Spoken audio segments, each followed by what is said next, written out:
retrouve pour une nouvelle vidéo. On est actuellement dans la chambre, donc ça s'annonce boulot. Je sais que j'ai disparu depuis 2 mois, mais bon, on va rattraper le temps perdu. Alors, je me présente pour les nouveaux. En plus, je le fais jamais, alors que je suis pas connue. Donc bon, je me représente. Je m'appelle Esmeralda. L'année dernière, j'étais en PASS. Cette année, je suis en LAS 2 de biologie. Et à la fin de cette année, je souhaite retourner en 2e année de médecine. Ok? Voilà. Aujourd'hui, on se retrouve pour une petite vidéo comment améliorer les notes du 2e semestre en PASS. Mes petits poussins qui sont en PASS, je ne vous oublie pas, hein, ok? Même si je suis plus en PASS, je pense quand même à vous. C'est juste que j'ai fait tellement de vidéos sur le PASS. Je pense que c'est suffisant. Après, si vous avez des questions et tout, n'hésitez pas à me poser des questions.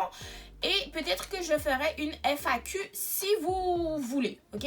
Si vous voulez savoir quelque chose en particulier, soit vous commentez directement. Et si vous voulez une FAQ comme ça, c'est généralisé. Et si je réponds à une question, tout le monde peut en bénéficier. Vous me le dites, je ferai une FAQ, ok? Anyway, j'ai fait une petite fiche comme d'habitude pour qu'on soit cadré en fait. Donc, vous avez vu qu'on se retrouve pour comment améliorer les notes du 2e semestre en PASS. Alors, tout d'abord, soit le 1er semestre, il s'est bien passé, c'est-à-dire que vous avez eu 0 rattrapage, c'est la fête, et tant mieux. Soit il s'est pas passé comme prévu, et vous avez quelques rattrapages. Donc bon, soit c'est éliminatoire pour certaines universités, soit c'est pas vraiment éliminatoire dans le sens où vous pouvez quand même passer aux oraux. Mais c'est compliqué. Si vous avez des matières à rattraper, il faut pas se dire que c'est mort à 100%. Il y a toujours des chances, mais j'avoue que c'est un peu compliqué, ok? Il faut pas se voiler la face. Vous êtes dans des études hyper compliquées.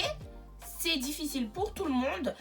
Mais voilà, il n'y a pas mort d'homme. De toute façon, je suis là pour vous aider pour que vous vous repreniez en main. N'oubliez pas que le 1er semestre a été un semestre de crash test, c'est-à-dire qu'il fallait se mettre dans le bain, ok? Vous deviez apprendre à travailler plus que lorsque vous étiez en terminale, clairement. Vous deviez vous organiser, vous deviez trouver une méthode de travail, enfin c'était très compliqué. Donc le 1er semestre, c'était vraiment le crash test. Et là, vous entrez dans un 2e semestre où là, il n'y a plus de crash test, ok? Vous savez ce que vous devez faire, vous savez que vous avez des examens à la fin, vous êtes allé aux examens il n'y a pas longtemps et vous savez comment ça se passe, ok? Donc le 2e semestre, c'est celui où vous allez tout donner et vous allez vous améliorer, vous allez vous en rendre compte directement avec les notes. Si vous avez trouvé votre méthode de travail, tant mieux, franchement c'est la meilleure chose. Mais si vous ne l'avez pas trouvée, je vais vous dire qu'est-ce que vous pouvez faire pour la trouver ou pour l'améliorer. Si vous avez trouvé votre méthode de travail, tant mieux. Il faut être très respectueux du coup pour le 2e semestre, c'est-à-dire que vous allez vraiment respecter les périodes de travail. Il faut vraiment être beaucoup plus sérieux pour ce 2e semestre. Pour ceux qui n'ont pas encore trouvé leur méthode de travail ou qui pensent que leur méthode de travail n'est pas la bonne, bon, de toute façon, il n'y a pas de méthode miracle. Donc, pour ceux qui ont besoin d'aide, alors je vous conseille de retirer des jours de révision. Si vous faites la méthode des J par exemple, vous pouvez retirer J3. Vous pouvez aussi diminuer le temps de travail pour une matière ou augmenter le temps de travail par matière, ça dépend de vous. C'est-à-dire que si vous êtes quelqu'un qui allait prendre 1 à 2 heures pour réviser un cours, soit vous diminuez ce temps pour voir le cours plus rapidement, soit vous l'augmentez, mais du coup, vous allez le voir moins 2 fois. Vous pouvez aussi augmenter le nombre d'exercices par révision, c'est-à-dire que vous pouvez faire plus d'exercices. Ou sinon, une chose qui est en relation avec les exercices, c'est se mettre un jour dans la semaine pour faire des exercices. Par exemple, tous les vendredis, vous vous dites que vous allez faire des exercices parce que je pense que vous avez compris que les exercices, c'est la clé du succès. Mais vraiment, c'est the success. Ensuite, vous pouvez du coup voir le cours moins 2 fois, mais passer plus de temps dessus. Ou voir le cours plus de fois et passer moins de temps dessus. Vous pouvez aussi imprimer les cours si vous aviez utilisé votre ordinateur au 1er semestre. Comme ça, vous voyez si c'est mieux d'imprimer et si vous apprenez mieux en imprimant une feuille et en écrivant dessus. Essayez de tester votre mémoire kinesthésique par exemple en prenant des notes à la main plutôt qu'à l'ordinateur.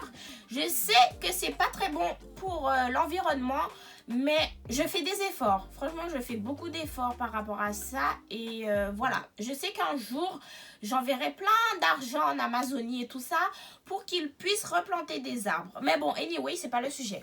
Donc, essayez d'écrire à la main au lieu d'être tout le temps sur l'ordinateur. Ou sinon, si vous écriviez à la main, essayez de prendre l'ordinateur pour gagner du temps, etc.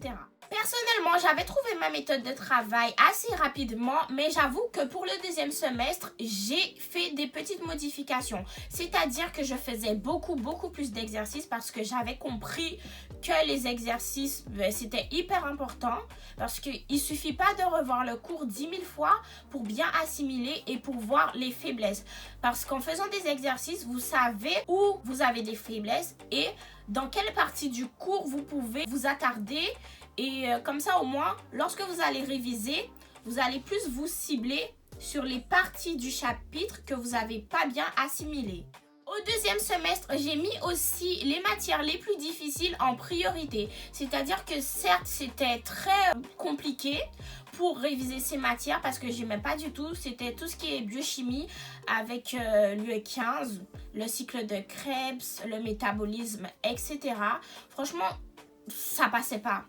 Mais j'ai vraiment fait des efforts sur ces matières et j'ai eu une meilleure note. Pour avoir des meilleures notes aussi, j'ai augmenté mon temps de travail quotidien globalement. C'est-à-dire que par jour, au premier semestre, j'étais à environ 8-10 heures de travail quotidien.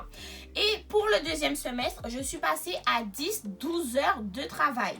Donc ça pouvait faire plus 4 heures de travail par jour. Et franchement, ça fait la différence.